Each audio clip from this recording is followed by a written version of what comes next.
Bonjour et bienvenue, voici notre tour d'horizon économique, géopolitique, sanitaire et boursier. Nous sommes le jeudi 17 février pour comprendre comment tourne la planète finance en cette veille de séance des trois sorcières. C'est sur la bourse au quotidien et nulle part ailleurs.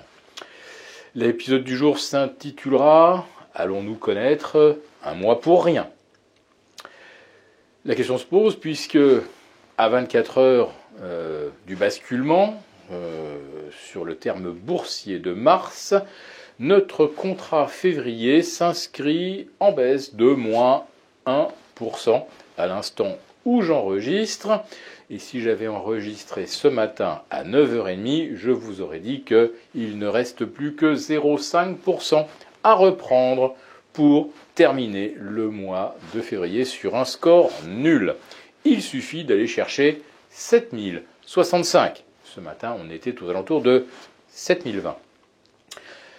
Un mois pour rien, malgré une forte tension des taux de part et d'autre de l'Atlantique, mais des taux qui viennent de diverger brusquement mercredi soir, puisque les taux longs US sont tendus jusque vers 2,04 sur le 10 ans. Ça faisait 5 points de plus que mardi. Et nos taux longs, OAT, Bund, BTP italien, eux, se détendaient symétriquement de moins 5 points de base. Oui, si on fait la moyenne des Bund, OAT et BTP italiens, on était bien à moins 5 points.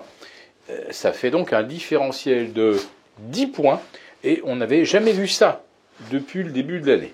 Alors, ce que ça signifie que on vient d'avoir la dernière accélération à la hausse sur les taux US, tandis qu'en Europe, on a déjà digéré la perspective de deux relèvements de taux en fin d'année. C'est possible. Mais ce qui détend aussi l'atmosphère, là, ce jeudi matin, c'est les minutes de la Fed, où on n'a pas pu détecter de véritable agressivité de la part des membres de la Fed. Certes, on va essayer de restaurer la crédibilité en prenant des mesures qui vont se compléter sur la politique monétaire pour lutter contre l'inflation, hausse de taux, mais probablement pas de 50 points de base dès la mi-mars. En tout cas, rien ne le laisse véritablement supposer.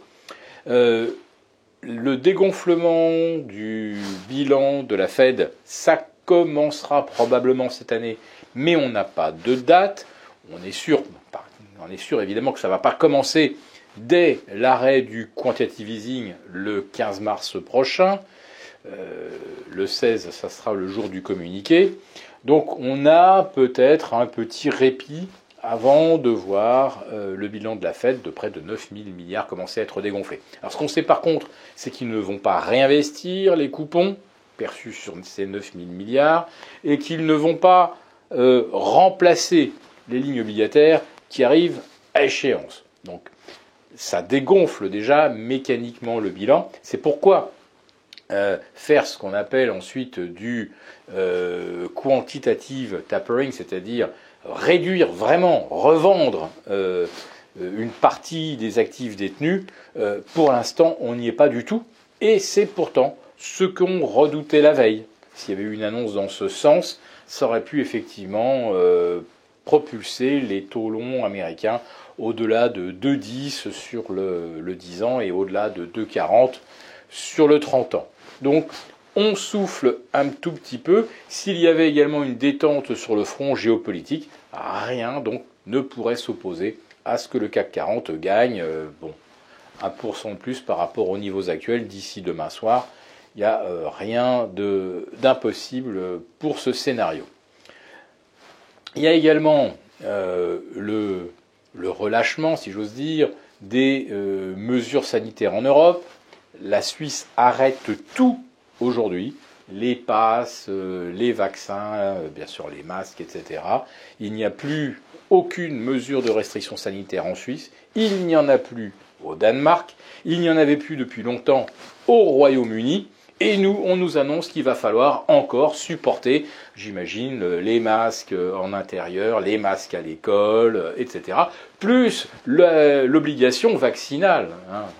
C'est pas une obligation légale, mais ça reste une obligation virtuelle, par exemple pour les professions de santé, etc. Et ça donc jusqu'au 15 mars prochain. Notre économie sera donc la dernière, vraiment la toute dernière en Europe à redémarrer plein pot avec le tourisme, avec les voyages en avion, etc. D'ailleurs, Air France aujourd'hui repère près de 5%.